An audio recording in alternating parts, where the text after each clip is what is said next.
La masturbation, comme pratiquement toute chose sur notre planète, a des côtés positifs et des côtés négatifs. Quand je parle parfois de la masturbation, beaucoup de gens se braquent et me disent que c'est un besoin naturel. Mais écoutez bien, je suis la dernière personne qui va arriver ici pour vous dire que telle chose est totalement mauvaise ou totalement bonne. Je vous ai toujours dit que la masturbation doit être pratiquée dans un cadre. Et ce cadre, c'est l'art sacré du sexe. Si tu ne pratiques pas l'art sacré du sexe, si tu ne connais pas les lois vibratoires qui protègent ton énergie, alors chaque fois que tu te masturbes, naturellement, tu n'es pas en train de te libérer. Tu es en train d'emprisonner ton désir. Et emprisonner le désir, c'est ouvrir une porte. Une vraie porte. Une porte vers le bas astral. Et cette porte, une fois ouverte, elle ne se referme pas seulement avec des prières.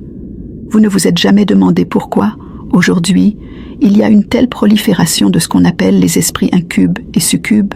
Presque toutes les personnes qui se marient aujourd'hui sont sous l'emprise de ces esprits-là, consciemment ou inconsciemment. Mais à votre avis, ça vient d'où? Ce que tu appelles un besoin, c'est peut-être juste une envie, ou pire, une addiction. Se masturber tous les jours, ce n'est pas vital, ce n'est pas biologique, c'est une programmation. L'envie, c'est une vague. Elle monte, elle redescend. L'habitude, c'est une répétition qu'on n'a jamais remise en question. Mais le besoin, lui, c'est sacré. Respirer, boire, dormir, aimer. Mais se masturber pour combler un vide, ce n'est pas un besoin. C'est un appel de ton corps à quelque chose de plus profond. Et si tu continues à croire que c'est juste naturel, tu restes piégé. Ce n'est plus toi qui choisis, c'est l'impulsion, le vide, le manque. Et ce manque, il t'arrache ton énergie, il t'enferme dans des cycles invisibles. Ne voyez-vous pas qu'il y a énormément de femmes qui ont surpris leur mari en train de se masturber? Pourtant, leur femme est là. Alors je te pose cette question. Est-ce que c'est toi qui décides ou est-ce que tu es contrôlé? Quand j'ai lancé cette page, beaucoup de gens me demandaient des outils pour arrêter cette pratique.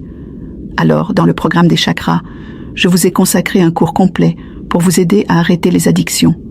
Je vous y donne non seulement la méthode psychique, mais aussi la méthode spirituelle pour vous accompagner dans ce processus.